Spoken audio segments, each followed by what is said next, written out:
Hello everyone, আসসালামু আলাইকুম। কেমন আছেন সবাই? আশা করি সবাই অনেক অনেক ভালো আছেন। তো এই যে আমার বর কক্সবাজার গিয়েছিল, আমাকে নিয়ে যায় নাই, তো সেই জন্য কি কি গিফট নিয়ে আসছে দেখাই আপনাদের। এই যে দেখুন, মালা নিয়ে আসছে। কক্সবাজারে তো ওরকম কোনো কিছু পাওয়া যায় না, তো এই যে মালা নিয়ে আসছে, ভালোই লাগছে। কোনো বৈশাখে বা ফাল্গুনে পরা যাবে এরকম। মুলতানি মাটিও নিয়ে আসছে মনে করে স্কিন কেয়ারের জন্য। আর আচার নিয়ে আসছে। কক্সবাজারে গেলে তো সবাই আগে আচারই নিয়ে আসে। আর এই বাদামটা আমার অনেক পছন্দ, এটা নিয়ে আসছে। এটা খেতে খুবই মজা লাগে আমার কাছে, মুচমুচে থাকে, অনেক ভালো লাগে। আর এটা আমার খুব পছন্দের মটরশুঁটি, শুটকি বা বিভিন্ন ফ্লেভারের থাকে, তো এটা নিয়ে আসছে। আর শুটকি তো নিয়ে আসবে, আরও শুটকি নিয়ে আসছিল। ওইটা শুটকি, ছুরি শুটকি, কাসকি শুটকি, বিভিন্ন শুটকি নিয়ে আসছে।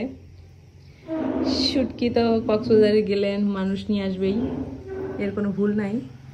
তো এগুলো নিয়ে আসার পর এগুলো আমি বের করলাম। এখন গতকাল রাতে আসছে, তো এখন আর কি। তো মালাগুলো কম দাম বাট সুন্দর আছে, দেখতে ভালোই লাগছে, আমার কাছে ভালোই লাগছে। এই যে দুল, এটা আচারটা নাকি অনেক মজার, অনেক প্রশংসা করে দিছে।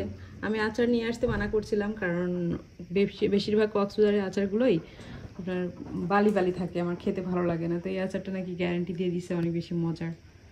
তো দেখবো খেয়ে আসলে কেমন মজার। এই হচ্ছে তার কক্সবাজারের শপিং। কক্সবাজারে তো তেমন কোনো কিছু পাওয়া যায় না এগুলো ছাড়াই, তো এগুলোই নিয়ে আসছে।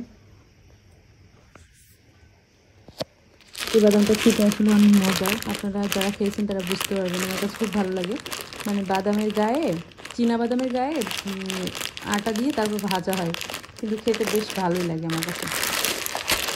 নিচে বাদাম। এই ছিল কক্সবাজারের শপিং। আজ এই পর্যন্তই, আল্লাহ হাফেজ।